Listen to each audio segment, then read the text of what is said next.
కిలాడి అత్త చలాకీ కోడలు 11వ భాగం. ధన అత్త మామ ముగ్గురు ఎడ్లబండిపై ఇంటికి వచ్చారు. అమ్మా ధన, నేను వస్తున్నా, ఉండు, చిన్నగా దిగు అంటున్న కొద్దీ పర్లేదు మామయ్య గారు, నా కాలు నొప్పి కాస్త తగ్గింది అని దిగేసింది. సూరమ్మ కావాలని మరీ గట్టు మీద నుంచి పడింది. కాస్త గడ్డి తెంపే తగిలినట్టుంది. కూర్చున్న మనిషి లేవలేక తిప్పలు పడుతుంది. ధన చలమయ్య గారు ఇద్దరూ కలిసి సూరమ్మను చిన్నగా బండి దింపారు. ఆమెను తీసుకెళ్లి బెడ్పై పడుకోబెట్టి ధన అత్తగారు సూరమ్మ చూస్తుండగా తిప్పుకుంటూ వయ్యారంగా వెళ్ళబోతుంటే, ఒసే కోడలా, ఆగవే, అసలు నీకు కొంచెం కూడా నొప్పి లేదా? లేదత్తయ్య గారు. మరి చేలో అసలు నడవలేకపోయావు? అప్పుడు బాగా నొప్పి ఉంది, ఇప్పుడు తగ్గింది అత్తయ్య గారు.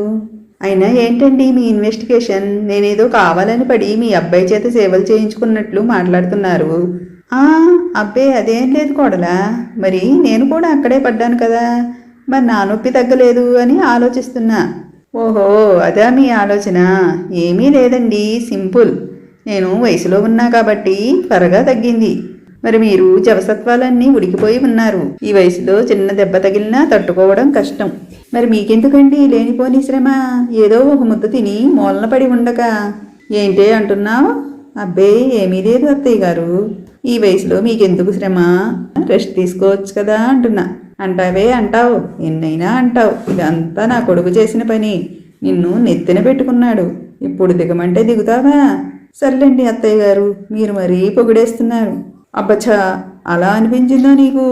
సరేలే, వెళ్ళి త్వరగా పని చూడు, వాడొచ్చే టైం అవుతుంది. వంట రెడీ చేయి, వేడివేడిగా నీళ్లు కాసి పెట్టు.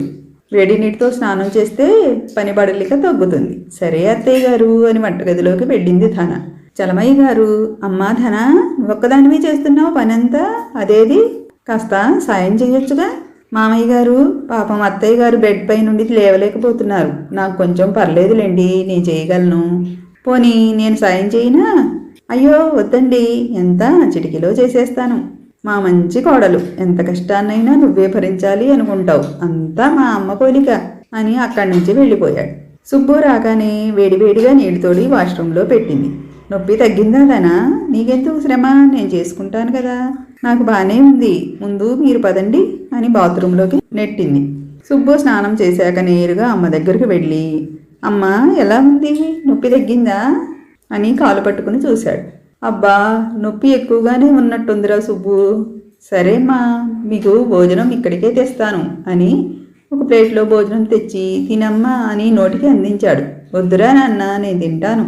ఏమండి, మీరు ఆగండి, అత్తయ్య గారికి నేను తినిపిస్తాను, ఇటివ్వండి అని సుబ్బు చేతిలోని ప్లేట్ తీసుకుంది ధన.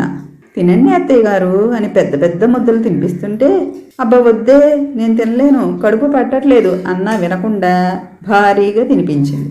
అమ్మా చూడు, తన ఎంత మంచిదో కదా. అవునరా, చాలా మంచిది. చివరికి ఇక్కడ కూడా మార్కులు కొట్టేశావు కదే. మామయ్య, సుబ్బు గారు, పదండి మీకు వడ్డిస్తాను. ముగ్గురు తినేశారు. చూడు, ఇప్పుడు నేనేం చేస్తాను? సూరమ్మ పైకి లేవబోతూ, అమ్మా, అబ్బా, నేను పైకి కూడా లేవలేకపోతున్నారా సుబ్బు గబగబా అమ్మ వద్దకు పరిగెత్తుకుని వచ్చాడు.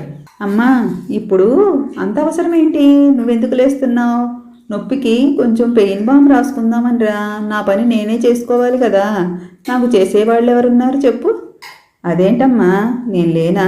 నన్ను పిలవచ్చు కదా, ఉండు నేను రాస్తాను అని తన తల్లి సూరమ్మ పాదాలకు మర్దనా చేస్తూ కూర్చున్నాడు. చూడవే కోడలా, వాడు నా కొడుకు, నా మాట వింటాడు, తెలిసిందా అన్నట్టుగా ఫేస్ ఫీలింగ్ పెట్టింది.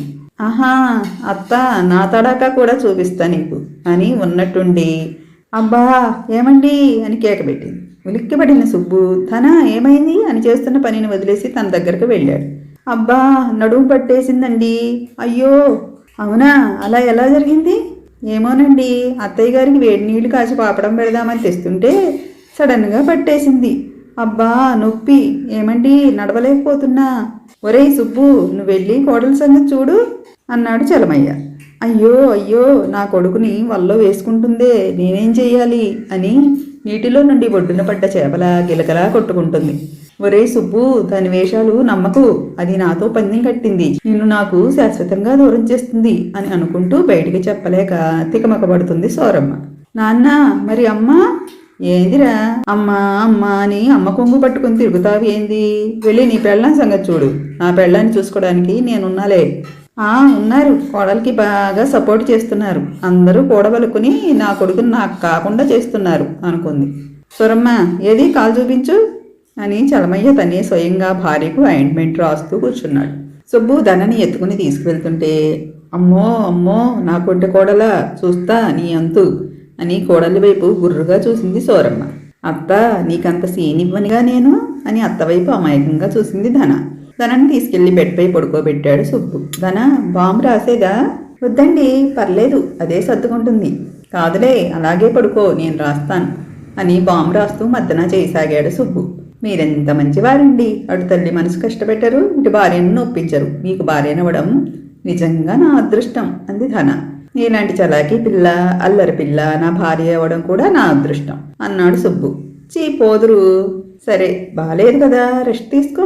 సరే అండి. ఇద్దరూ నిద్రకు ఉపక్రమించారు. మరుసటి రోజు ఉదయం సూరమ్మ సూరమ్మ ఏంటండి ఏం ముంచుకుపోయిందని ఆ కేకలు? ఈరోజు వ్యవసాయ కార్మికులకు డబ్బులు ఇస్తానని చెప్పాను, వెళ్ళి తీసుకురా. వారం కూలీ అడిగారు, సరిపడా తీసుకురా. ఏంటి ఒకరోజు పనిచేసి వారం కూలీ అడిగారా? అడగడానికి వాళ్ళకు బుద్ధి లేకపోయినా ఇవ్వడానికి మీకు బుద్ధి ఉందా? అదేంటే అలాగంటావు? వాళ్ళంతా ఎప్పటి నుంచో మనల్ని నమ్ముకుని పనిచేస్తున్నారు. అయినా మనం ఊరికే ఇవ్వట్లేదుగా. మనం ఇచ్చిన సొమ్ముకు తగ్గట్టుగా మనకు పని చేసి పెడుతున్నారు. అయ్యో నా వెరిమగుడా, నీది ఇంత మట్టి బుర్ర అనుకోలేదు. అవునే నాది మట్టి బుర్ర కాబట్టే నిన్ను చేసుకున్నాను. ఏంటి? అబ్బే ఏం లేదు కానీ వెళ్ళి డబ్బులు తీసుకురా. అబ్బా అయ్యో నేను లేవలేను, నా వల్ల కాదు, తర్వాత ఇస్తానని చెప్పండి. సరే అయితే అమ్మా ధన ఇటురా అని పిలిచాడు చలమయ్య. ఇప్పుడు అదెందుకు చెప్తా ఉండు. మామయ్య గారు చెప్పండి. సూరమ్మ ఆ బీరువా తాళాలు కోడలికి ఇవ్వు. నేను ఇవ్వను. ముందు ఇవ్వవే అని సూరమ్మ దగ్గర తాళాలు తీసుకుని అమ్మా ధన ఇదిగో తాళాలు తీసుకెళ్ళి డబ్బులు తీసుకురా. అయ్యో అయ్యో నా తాళాలు గుత్తి అని మొత్తుకుంది సూరమ్మ. మామయ్య ఇదిగోండి డబ్బులు. సరే తల్లి మరి నేను వెళ్తున్నా. కోడలా ఇటివ్వు తాళాలు అడిగింది సూరమ్మ. కోడలా మంచి ముహూర్తాన ఇంటి బాధ్యత చేపట్టావు, తాళాలు నీ దగ్గరే ఉంచు. సూరమ్మ నీ ఆరోగ్యం బాలేదు, కోడలు చూసుకుంటుందిలే, నువ్వు గమ్మునుండు. సరేనండి గమ్మునుంటా. నాశనం సర్వనాశనం చేశారు. ముందు నా కొడుకును లాగేసుకుంది, ఇప్పుడు నా ఆధిపత్యాన్ని కూడా లాగేసుకుంది. ఇక 4 రోజులు పోతే ఓ మూలను కూర్చోబెడుతుంది. ఈ ధైర్యం అంతా నా అత్త వల్ల. ఏదో ఒకటి చేసి మరలా నా హక్కుని నా కొడుకుని కాపాడుకోవాలి అని కక్కలేక మింగలేక పైకి చెప్పలేక నెత్తిన చెంగేసుకుని దిగాలుగా కూర్చుంది సూరమ్మ. కోడలా తాళాలు జాగ్రత్త. అలాగే అత్తయ్య గారు చాలా జాగ్రత్తగా చూసుకుంటాను. సుబ్బు పంట చేలకు నాణ్యమైన ఎరువును వాడుతూ జాగ్రత్తగా కంటిపాపవలే కాపాడుకుంటూ ఏ టైంలో ఎలాంటి ఎరువును ఎంత మోతాదులో వేయాలో వేసి ప్రతి సంవత్సరం అందరికంటే ఎక్కువగానే పంట దిగుబడి సాధించి అందరి చేత శభాష్ అనిపించుకునేవాడు. అలాగే ఈ సంవత్సరం కూడా మంచి దిగుబడి సాధించాలని పట్టుదలతో ఉన్నాడు.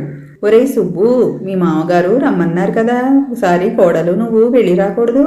అవును నాన్న, పనుల హడావిడిలో పడి ఆ విషయం మర్చిపోయాను. రేపే వెళ్తాం. కానీ నాన్న అమ్మ ఏమంటుందో? దాని మొహం అదేమంటుంది? ఏంటి నాన్నో ఈ మధ్య మీకు చాలా ధైర్యం వచ్చినట్టుంది. అవునరా అదంతా మీ నానమ్మ మహిమ.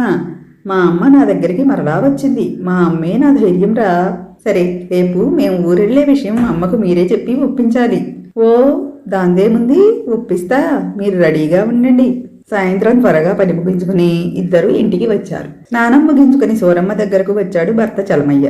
ఏమే సూరమ్మ, రేపు సుబ్బు కోడల్ని తీసుకుని వాడి అత్తగారింటికి పోతాడంట, మరి నువ్వేమంటావు? ససేమిరా అంటాను. ఇప్పుడు అంత అవసరం లేదు అంటాను. ఇంతకీ సూరమ్మ కొడుకుని అత్తగారింటికి పంపడానికి ఒప్పుకుంటుందా? తెలుసుకోవాలంటే ప్లీజ్ ఫాలో మై స్టోరీ.